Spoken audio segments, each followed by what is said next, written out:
జై తెలంగాణ.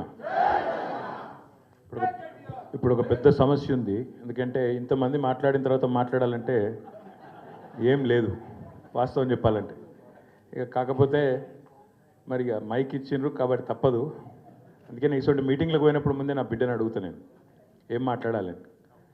అడిగినప్పుడు నా బిడ్డ ఏం చెప్పిందంటే ఫస్ట్ మాట్లాడేదంటేనేమో చాలామంది పెద్ద పెద్ద వక్తలు ఉన్నారు, నాకేం లేదని చెప్పి సప్పుడే కూర్చో అన్నది. మధ్యలో మాట్లాడేది ఉంటే నాకంటే ముందు మాట్లాడిన మా సత్యవతక్క మంచిగా మాట్లాడింది, నా తర్వాత మా హరీష్ అన్న మాట్లాడతాడు, ఇంకా బాగా మాట్లాడతాడు, కాబట్టి నాకు చెప్పేందుకు ఏం లేని సప్పుడే కూర్చోను. మరి ఆఖరికి మాట్లాడేటట్టుంటే ఏం చేయాలని నేను అన్నా. నేను చెప్పాలనుకున్నదంతా వాళ్ళు చెప్పేసారు, నాకేం లేదు అని చెప్పి సప్పుడెక్క రమ్మని చెప్పింది. ఇలా నా బిడ్డ అమెరికా పోతుంది రాత్రి, కాబట్టి పోయి కలవాలి, ఎక్కువసేపు తీసుకోను, కేవలం ఒక 5 నిమిషాలు. ముందుగా పెద్దలు గౌరవనీయులు శాసన మండలిలో ప్రతిపక్ష నాయకులు కేసీఆర్ గారికి 2001వ సంవత్సరం నుంచి ఈరోజు దాకా ఒక సోదరుడిగా అండగా ఉన్న పెద్దలు గౌరవనీయులు మస్సునాచారి గారికి, గౌరవనీయులైన మరి పెద్దలు మాజీ మంత్రివర్యులు మస్సునాచారి గారితో పాటు ఆనాడు పార్టీ వ్యవస్థాపకుల్లో ఒకరు, ఈరోజు ఇప్పటిదాకా అద్భుతంగా ఉద్విగ్నంగా మిమ్మల్ని అందరినీ కూడా మరి ఒక ట్రాన్స్లోకి తీసుకునే విధంగా ప్రసంగించిన గౌరవనీయులు పెద్దలు మాజీ మంత్రివర్యులు హరీష్ రావు గారు, కౌన్సిల్లో డిప్యూటీ చైర్మన్ పెద్దలు బండా ప్రకాష్ గారు, మా అక్క ఇప్పుడే ఒక్కసారి నిరాహార దీక్ష సందర్భంగా జరిగిన ఆనాటి పరిస్థితులను మా అందరికీ గుర్తు చేసిన శ్రీమతి సవితా ఇంద్రారెడ్డి గారు, మా అన్నగారు పెద్దలు मोहम्मद महमूद अली गारू, आप भी आजकल ज़बरदस्त तकरीर कर रहे हैं, आप पूरा मूड में आ गए, रिवेंज रेड्डी बोल दिया आज पहली बार.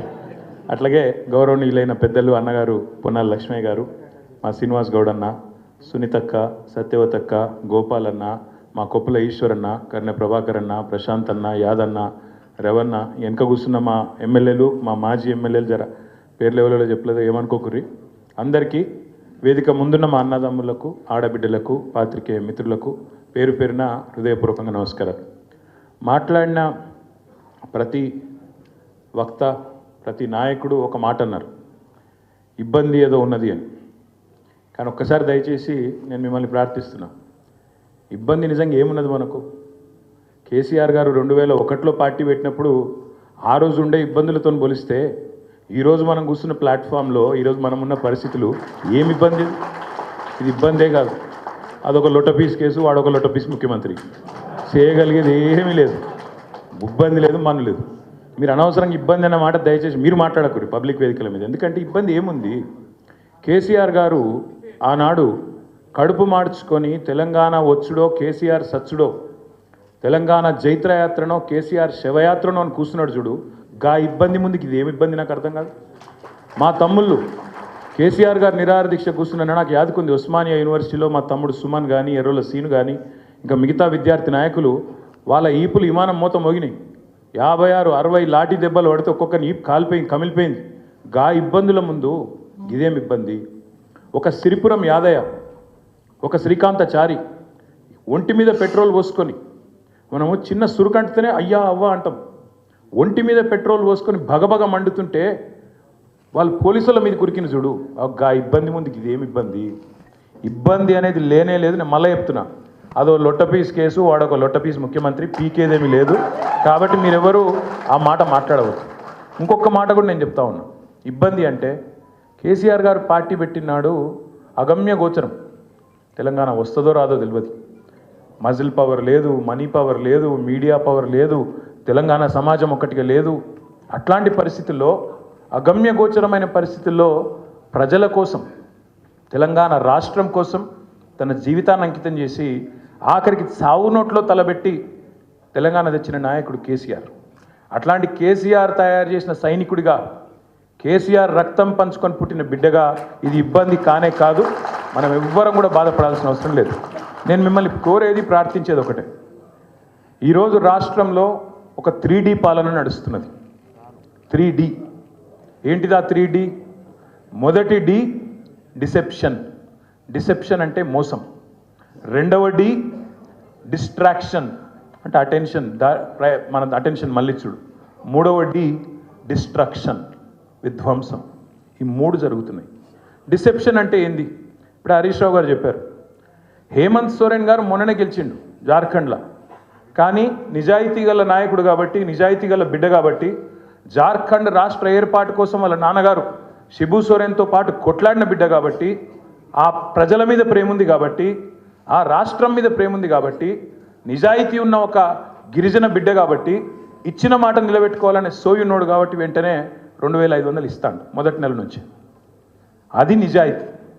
అదే మరి రేవంత్ రెడ్డి ప్రభుత్వం ఏం చేస్తున్నది మీరు చూడండి. ఎంత దారుణం అంటే, మోసం ఎట్లుంటుందంటే, ఒకటేమో 6 గ్యారంటీలు, అఫిడవిట్లు, దేవుళ్ళ మీద ఒట్లు, అవన్నీ మీకు తెలుసు. నేను చెప్పా, నిన్న చూసిన నేను టీవీలో, జాతీయ టీవీలో ఆజ్ తక్ అనే టీవీ, కాంగ్రెస్ యొక్క అధికార ప్రతినిధి ఆమె ఉంటుంది, పెద్ద మనిషి ఒక ఆమె, సుప్రియానో శ్రీప్రియానో, ఆమె చెప్తున్నది నిన్న, జాతీయ మీడియాలో కాంగ్రెస్లో మోసం ఎట్లుంటుందో చెప్తుంది.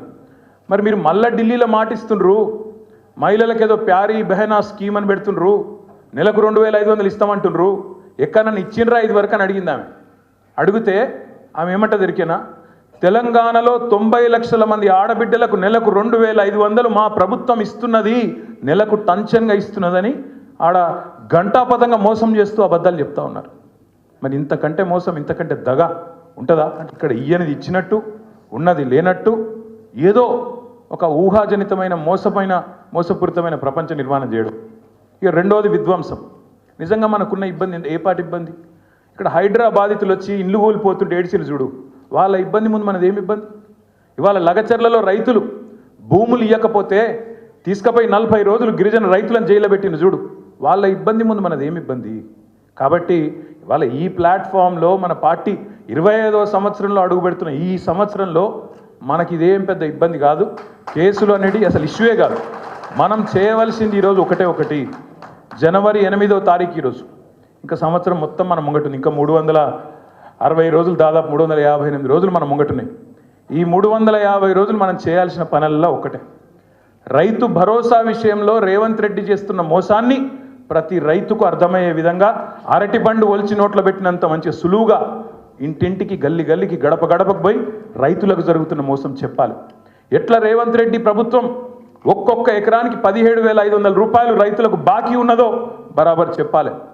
2 సార్లు అసలు రేవంత్ రెడ్డి ప్రభుత్వం వచ్చిన తర్వాత ₹1 కూడా రైతు బంధు ఇయ్యలే, ఒక్క పైసా కూడా ఇయ్యలే. అది వరకు హరీష్ రావు గారు ఫైనాన్స్ మినిస్టర్గా మొత్తం మనం పైసా కూడబెట్టి ఎన్నికలకు ముందు రైతు బంధు వేద్దామని చెప్పి 7,600 మనం ఖజానాలో పెడితే ఉత్తరం రాసి ఆపిండు రేవంత్ రెడ్డి. ఎలక్షన్ కమిషన్కు ఉత్తరం రాసిండు, రైతు బంధు ఇస్తే ఓట్లు ప్రభావితం అయితే ఇయ్యద్దు అని. అప్పుడు ఎలక్షన్ కమిషన్ ఆపింది.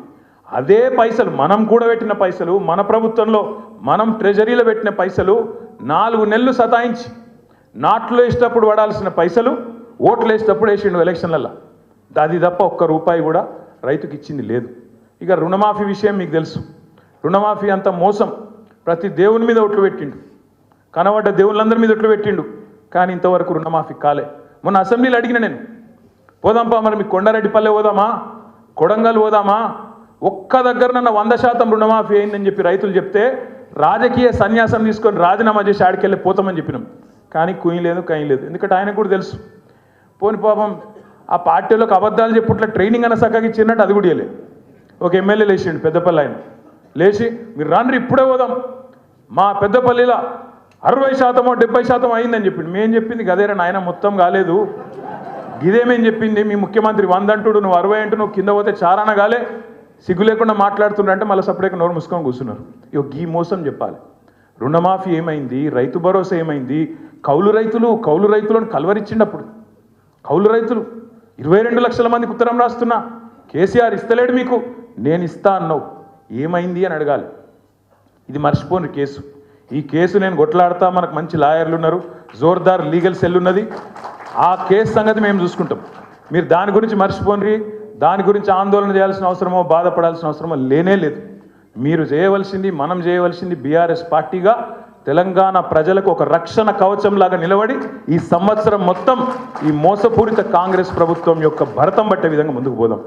కౌలు రైతుల గురించి మాట్లాడదాం, రైతు కూలీల గురించి మాట్లాడదాం, రైతన్నలకు జరుగుతున్న మోసం, రైతు భరోసా విషయంలో 15,000 అని చెప్పి వరంగల్లో రైతు డిక్లరేషన్ అని చెప్పి నువ్వు చెప్తే నమ్ముతలేరని చెప్పి రాహుల్ గాంధీని తీసుకొచ్చి, ప్రియాంక గాంధీని తీసుకొచ్చి వాళ్ళ నోటంబడ కూడా అబద్ధాలు చెప్పించి ఇవాళ గొంతు కోసినావు కదా రైతులది, దాని గురించి మాట్లాడదాం. ఉద్యోగస్తులకు ఇవాళ భూమితోని సంబంధం కట్ చేస్తున్నావు. ఉద్యోగస్తుడైతే ఆయన కట్ చేయన్న వెంటనే రైతు బంధు. ఆయన మరి రైతు బిడ్డ కాదా? రైతు బిడ్డకు రైతుతోని భూమితో సంబంధం కట్ చేస్తావా? వాళ్ళ అమ్మనో నాయననో చేస్తున్నారు వ్యవసాయం, నీకేం వచ్చింది? కట్ చేస్తా అంటాడు. రుణమాఫీ ఇవాళ ఎక్కడ కూడా ఏ ఊరికన్నా పోదాం, చారాననో 30 పైసలు అయింది, ఇంకా 70 పైసలు బాకీ ఉన్నాడు, చేస్తలేడు. అందులో కూడా మళ్ళీ కటింగ్లు పెడుతున్నాడు. ఉద్యోగులకు పిఆర్సీ లేదు. ఇప్పుడే నేను చూసిన ఇక్కడికి వచ్చినప్పుడు నేను హరీష్ రావు గారు ఒక ఏఎస్ఐ మహబూబ్నారాయణ, ఆయన పేరేందో సాదిక్ ఖాన్ ఏదో ఉంది, ఖాన్ సాబ్ సాదిక్ అలీ, ఆయన ఇప్పుడే ఒక వీడియో పెట్టిండు. పాపం రిటైర్ అయిందట, 8 నెలలు అయిందట, బుడ్డ పైస వస్తలేదు, పెన్షన్ వస్తలేదు, సత్యపిక్తున్నా, నేను పోతున్నా, రేవంత్ రెడ్డికి వీడియో పెడుతున్నా అని చెప్పి ఆత్మహత్య చేసుకుంటున్నాను ఇప్పుడే వీడియో పెట్టిండు. ఒక ఇట్లాంటి పరిస్థితి ఉన్నది ఇలా పెన్షనర్ల పరిస్థితి గది, ఉద్యోగుల పరిస్థితి గిది. మళ్ళా ఇవాళ అన్నీ ఉండగానట మీదికెళ్ళి ఒక్క అమలు చేసింది లేదు ఒక్క హామీ. ఇప్పుడు హరీష్ రావు గారు ఒక మంచి మాట చెప్పినారు, అప్పులు అప్పులు అప్పులు అని తప్పుడు కూతలు కూర్చుండు. ఒక గది చెప్దాం. అప్పుల పేరిట చేసిన తప్పుడు ప్రచారం ఆనాడు మేడిగడ్డకు పర్రే పడ్డది అన్నాడు. మేడిగడ్డకు పర్రే, నేను మొన్న చెప్పినా మళ్ళీ చెప్తున్నా, మేడిగడ్డ ఈరోజు ఒక పెద్ద భూకంపం వస్తే కూడా తట్టుకొని బ్రహ్మాండంగా నిలబడ్డది. 28 లక్షల క్యూసెక్కుల వరద వస్తే కూడా తట్టుకొని నిలబడ్డది. ఇవాళ పడ్డది పర్రె మేడిగడ్డకు కాదు, నీ పుర్రెకు పడ్డది. నీకు బుద్ధి లేదు, నీకు ప్రభుత్వం నడుపుడు చేతనైతే లేదు, దాన్ని రిపేర్ చేసి యాసంగికి నీళ్ళు ఇచ్చే తెలివి లేదు. దాని మీద మాట్లాడదాం. యాసంగి పంటకు రైతులకు చివరికి అటు కిందికి కోదాడకు, సూర్యాపేటకు, తుంగతుర్తికి, మా డోర్నకల్కు అక్కడికి నీళ్ళు వస్తలేవన్న మాట గది మాట్లాడదాం. అంతేగాని ఈ కేసు దీని గురించి ఏందో ఆందోళన, దీని గురించి ఇబ్బంది ఏమీ లేదు. బ్రహ్మాండంగా కొట్లాడదాం, సుప్రీంకోర్టుకు పోదాం, ఇంకో కోర్టుకు పోదాం. మనం తప్పు చేయలేదు. తప్పు చేయనప్పుడు ఎవ్వడికి భయపడే అవసరం లేదు. బరాబర్ న్యాయ పోరాటం చేద్దాం. హైదరాబాద్ ప్రతిష్ట పెంచడానికి, తెలంగాణ ప్రతిష్ట అంతర్జాతీయంగా ఇనుమడింపజేయడానికి ప్రయత్నం చేసినాం తప్ప ఒక రూపాయో అర పైసనో ఇందులో అవినీతి లేనే లేదు. కాబట్టి ఎవ్వరు ఏమన్నా మీరు పట్టించుకునే అక్కర్లేదు. మనం చేయాల్సిన పోరాటం రైతుల గురించి, 4000 పెన్షన్ల కోసం ఎదురు చూస్తున్న అవ్వ తాతల గురించి, అదేవిధంగా తులం బంగారం ఇస్తానని చెప్తే నమ్మి ఓటేసిన ఆడబిడ్డల కోసం, అదేవిధంగా 2500 మహాలక్ష్మి అని చెప్తే కొంతమంది తల్లులు ఎవరైతే మోసపోయినారో వాళ్ళ గురించి మాట్లాడదాం. ఈ సంవత్సరం మొత్తం ఆ పని చేద్దాం. తప్పకుండా కేసీఆర్ గారు చాలా స్పష్టమైన ఆలోచనతో ఉన్నారు. ఈ సంవత్సరం మనం కొత్త కమిటీలు కూడా వేసుకోవాల్సిన అవసరం ఉంది. సభ్యత్వ నమోదు, కొత్త కమిటీలు, బూత్ కమిటీ నుంచి మొదలు పెడితే గ్రామ కమిటీ, వార్డు కమిటీ, మండల కమిటీ, పట్టణ కమిటీ, జిల్లా కమిటీ, నియోజకవర్గ కమిటీ, అదేవిధంగా రాష్ట్ర కమిటీతో పాటు కొత్త అధ్యక్షుని కూడా ఈ సంవత్సరమే మనం ఎంపిక చేసుకోవాల్సి ఉంది. ఆ పని చేద్దాం. కార్యకర్తలకు శిక్షణ శిబిరాలు పెట్టుకుందాం. ఇప్పటిదాకా ఇంతమంది నాయకులు మాట్లాడిన మాటల్లో అన్ని విషయాలు అందరికి తెలియకపోవచ్చు. ఇదే కార్యక్రమాన్ని ప్రతి జిల్లాకు పోదాం. 32 జిల్లాల్లో పార్టీ ఆఫీసులు ఉన్నాయి, వాటిని యాక్టివేట్ చేద్దాం. మీరు హైదరాబాద్కి వచ్చుడు కాదు, మేమే మీ కాడికి వస్తాం. జిల్లాలోనే శిక్షణ కార్యక్రమాలు పెట్టుకుందాం బ్రహ్మాండంగా, అందరం కూడా కలిసి కట్టుగా. హరీష్ రావు గారు ఒక గొప్ప మాట చెప్పినారు. ఏమన్నారు? ఇది ఒక కుటుంబం, 60 లక్షల కుటుంబ సభ్యులున్న కుటుంబం బీఆర్ఎస్ పార్టీ. కాబట్టి ఒకరికి కష్టం వచ్చినా అందరం కూడా, ఒక కాకికి కష్టం వస్తే 10 కాకులు ఎట్లొచ్చైతే వాళ్తాయో అట్లే 60 లక్షల మంది కుటుంబ సభ్యులున్న ఈ పార్టీని ఒకరికొకరం అండగా ఉంటూ కాపాడుకుందాం. తెలంగాణ ప్రయోజనాల కోసం, మన కోసం కాదు, తెలంగాణ బాగుండాలని కోరుకునే పార్టీ, తెలంగాణ కోసమే పుట్టిన పార్టీ, తెలంగాణ ప్రయోజనాలే పరమావిధిగా పనిచేసే పార్టీ. ఇవాళ ఉన్న ముఖ్యమంత్రి గారికి తెలంగాణలో ఇబ్బంది అనిపిస్తుందట. ఆయనకు ఉమ్మడి రాష్ట్రంలోనే బాగుండే, తెలంగాణలో బాగలేదు అని ముఖ్యమంత్రికి అనిపిస్తుందట. ఇది మన కర్మ. అందుకే తప్పకుండా 100కు 100% పూర్తి స్థాయిలో సబితా ఇంద్రారెడ్డి గారు చెప్పినట్టు ఒక్కొక్కరం ఒక కేసీఆర్ లాగా కొట్లాడదాం. గ్రామ గ్రామాన కథానాయకులను సృష్టిద్దాం. అద్భుతంగా ఈ సంవత్సరం పోరాట నామ సంవత్సరంగా ముందుకు పోదామని చెప్పి తెలియజేసుకుంటూ మళ్ళొక్కసారి మీ అందరికీ హృదయపూర్వకంగా ధన్యవాదాలు, నమస్కారాలు. జై తెలంగాణ, జై కేసీఆర్. Thank you.